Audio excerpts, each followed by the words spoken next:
I'm Lauren Beth Gash, and this panel is particularly important this year, and particularly important to me personally. I served 4 terms as an Illinois state representative in a so-called 70% Republican district. For several years, I was the only Democrat in the House or Senate from Lake County, and now we're the majority, so we've worked very hard to get there. I won after being appointed to a vacancy on the ballot where the party ran no one in the primary. I got upset and realized we needed to do something, so I worked on a press release and a campaign plan. They said I couldn't win, so we worked extra hard, and I did. As the head of a Democratic group, an organizer, and an attorney, I've spent most of the last several weeks recruiting, organizing, and doing the campaign legal filings to get candidates on the ballot. I'm often asked, what was the single most important thing that I did in order to win? And it's simply this: I ran. It's just that I ran. If I'd not done that, all the strategy in the world would not have mattered. Getting a candidate on the ballot is a critical part of any campaign. At this point, I want to introduce 2 amazing people who are doing so much to make a difference. Jacinth Sohi is the COO at Resistance Labs, which uses peer-to-peer texting to help rebuild the Democratic Party from the ground level up. Last year, it was the largest peer texting operation in the US, edging out Planned Parenthood and Move On, actually. Previously, Jacinth was early at Uber, where she specialized in scaling operations. Most recently, she built the global support organization for Uber Eats and has worked on launches for Uber Pool, Uber for Business, and numerous driver products. Before that, she was at Google managing user content strategy for Maps and Earth. Dan Kovats is the executive director of the Illinois Democratic County Chairs Association, which is doing so much locally to make a difference. It's a statewide grassroots organization comprised of the elected Democratic county chairs in all 102 counties in Illinois. A native of Chicago, Dan has been involved in politics for 10 years, working on local campaigns in Springfield, and was the downstate field director for U.S. Senator Dick Durbin's reelection campaign. He started his tenure with the Democratic County Chairs Association in 2015, and since then they've expanded their training. Most of you probably have heard from them at this point, have expanded their training, communications, and resources to all of the county Democratic parties and provided incredible resources. Dan's also implemented new ideas like a candidate boot camp, co-hosted with the National Democratic Training Committee, which is here today, Project Blue Wave, and a monthly training newsletter engaging over 15,000 activists throughout Illinois. Dan has also been elected as a Sangamon County Democratic Party official since 2012 and now serves as their first vice chair. We have a significant opportunity this year, as many of you know, all of you know, hopefully every one of you knows, as progressives this year to elect good candidates and also to build the bench. Can you tell us a little bit about the current status of the open seats that you see both on a local, state, and federal level? What are we dealing with here? I'll start.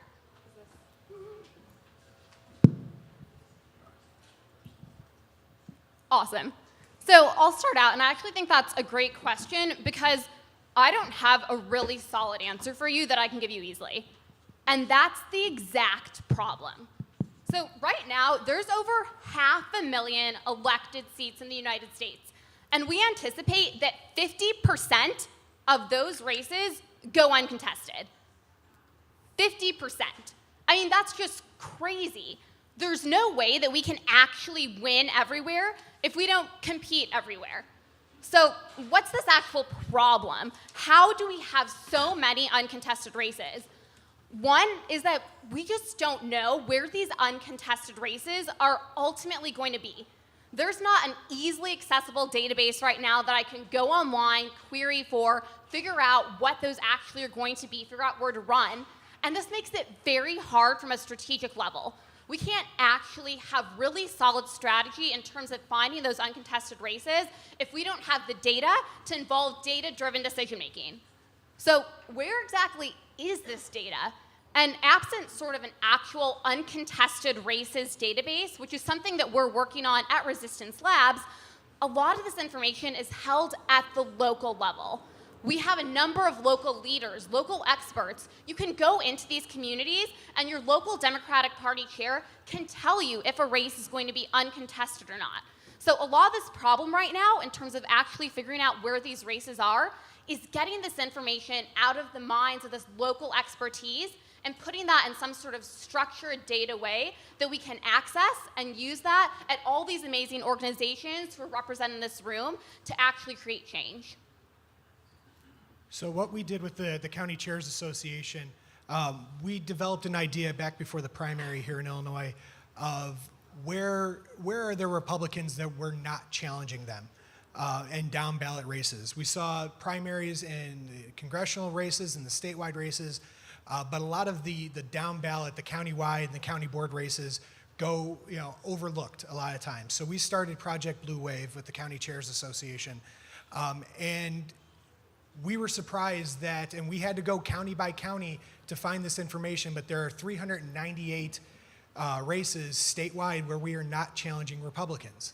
Our organization launched the Project Blue Wave in early March, and since then we've been able to fill over 60 of those slots, which we're considering tier 1 targets, where they're a little bit of work on training the candidates once we have them recruited, getting them to Democrats turned out in those areas. We feel those are winnable races, and those are county-wide and county board races that if we had not gone out and contacted those individuals, through social media or through different activist groups, we'd let those seats go unchallenged.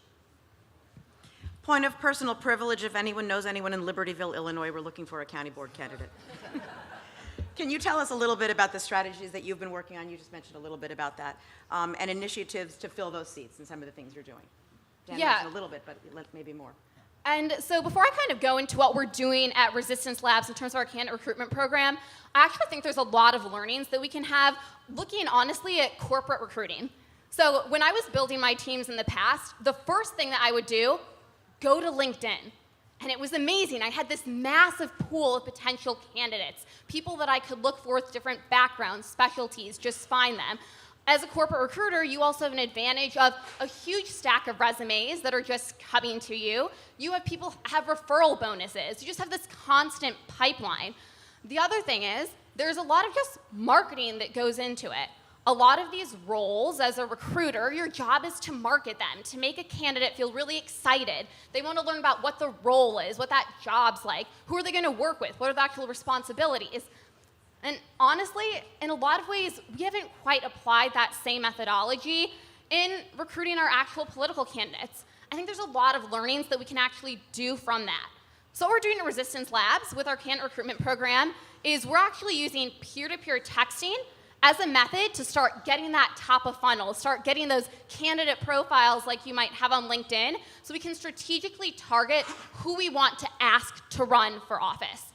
So what we do is we pick areas, particularly red and rural areas, where we think that we really need to focus on running candidates, and we start by sending people a text message that's essentially a vetting text. We ask them to become civically engaged. Take an action. It can be really easy. Contact your representative, ask them to stand up against XYZ issue, something that's local to the particular area, and people do that. Once we see a pattern of people standing up and starting to take action, we send them a text and say, hey, would you be interested in running for a small local office with the right support? And it converts. People respond to a text message and say yes.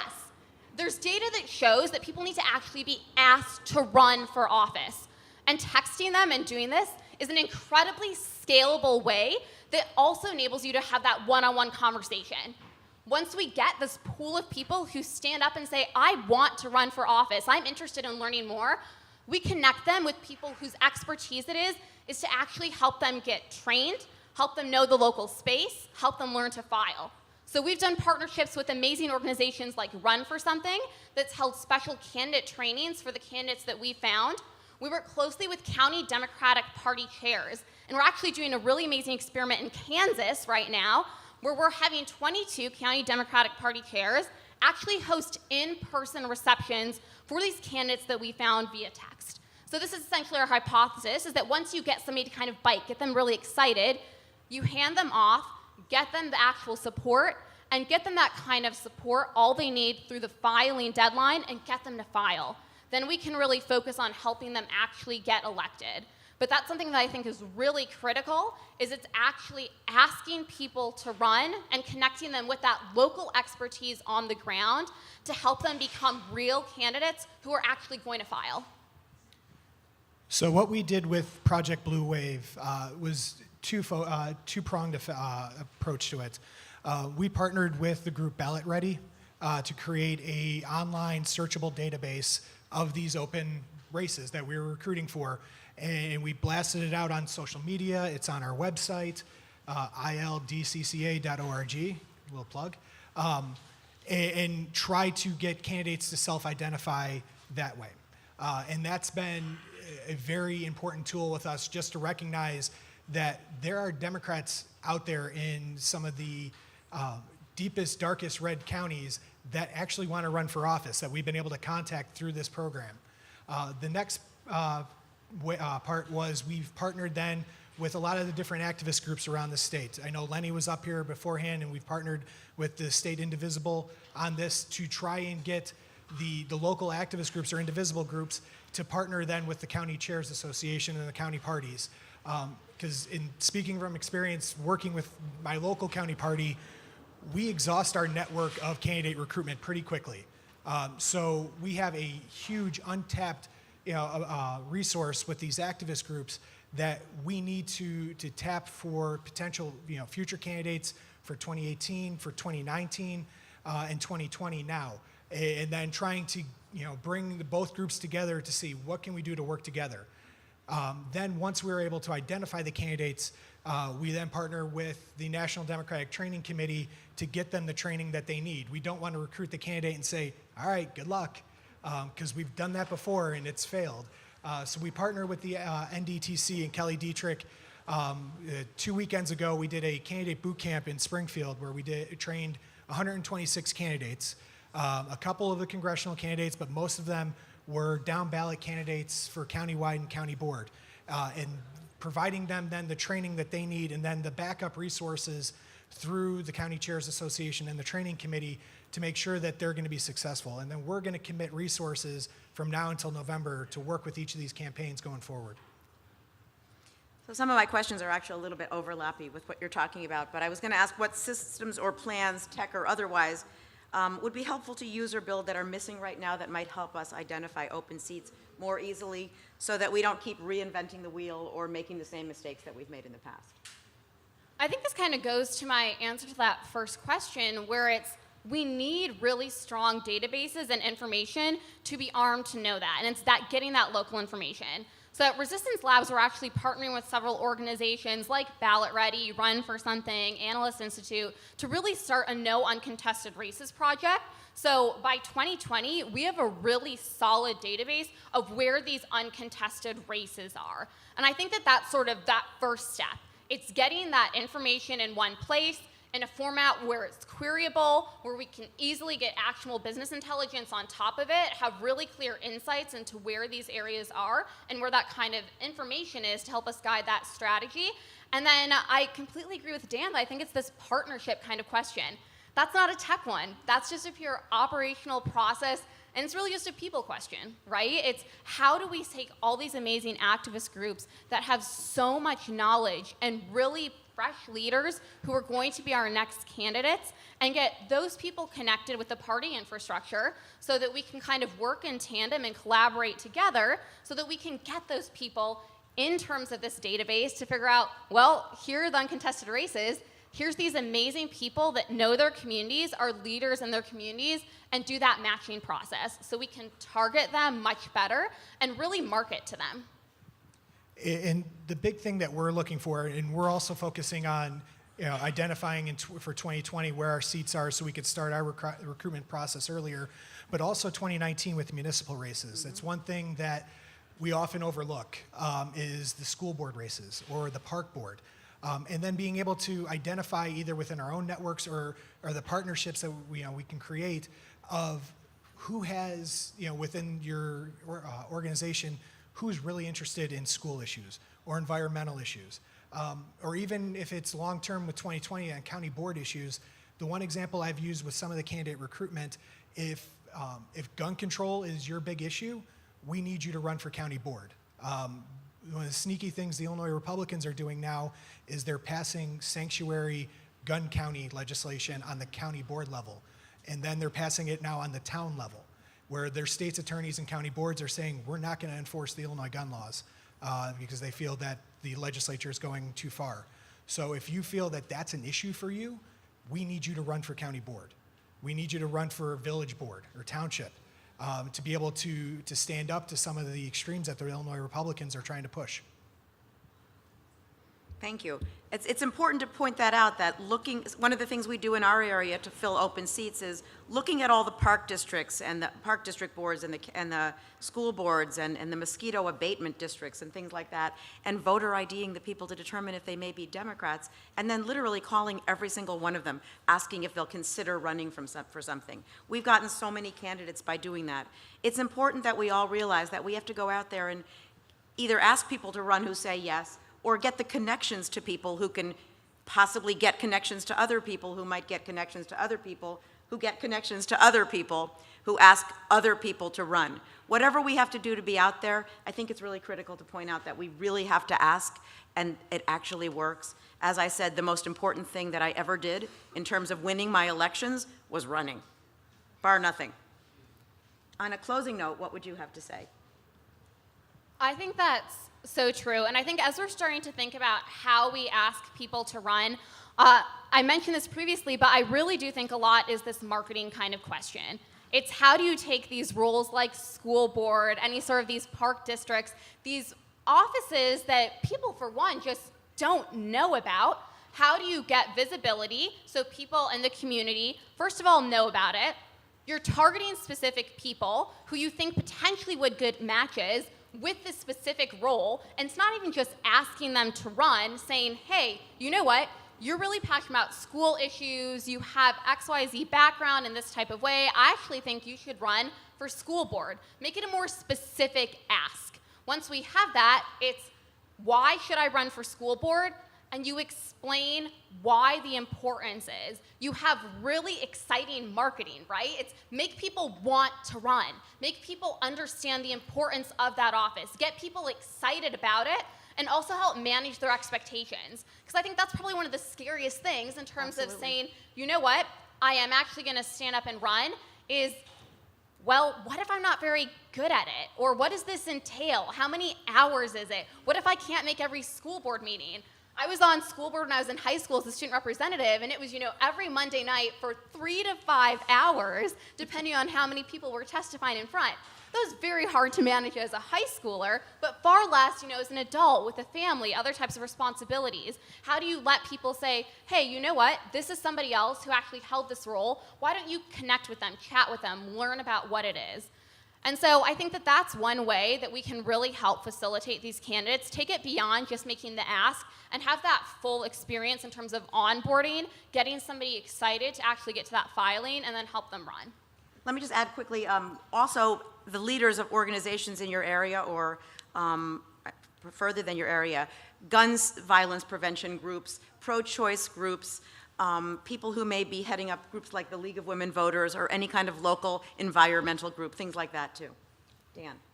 And I would just like to ask, we've got a lot of people here today. If you know someone or know someone who might be interested in running, please come see me afterwards. We still have a lot of races where we're trying to find people to run. And everyone, I guarantee, in this room knows somebody that you would think of, yeah, they would be a good candidate, and we want to talk to them. So if we can get them interested, or if there's an issue that they feel passionate about with running, I think that is vitally important going forward. And we have a little bit of time to be able to get candidates on the ballot, but it's still, especially outside of the Chicago and the Collier counties, the threshold's really not that hard. And there's support that's there on the local level that we can provide to be able to get the candidates the signatures they need and help them with filing, and then help them get to November to win. And if someone needs to know how to get in touch with Dan, they can actually, even if you don't remember anything, although the information I think they have, do they have? I think so. Okay, because you can also Google the Illinois Democratic County Chairs and it will come up. And Jacinth, if they need to get in touch with you? Yeah, just pop over to resistancelabs.com. It's just Jacinth at Resistance Labs. But again, echoing Dan's sentiments, we really care about partnering. You've heard a lot about coalition building so far this morning. We need to get ego out of this movement. We're on the same team. We're not competing against each other. We're competing together so that we can win everywhere. Sounds good. Thank you so much.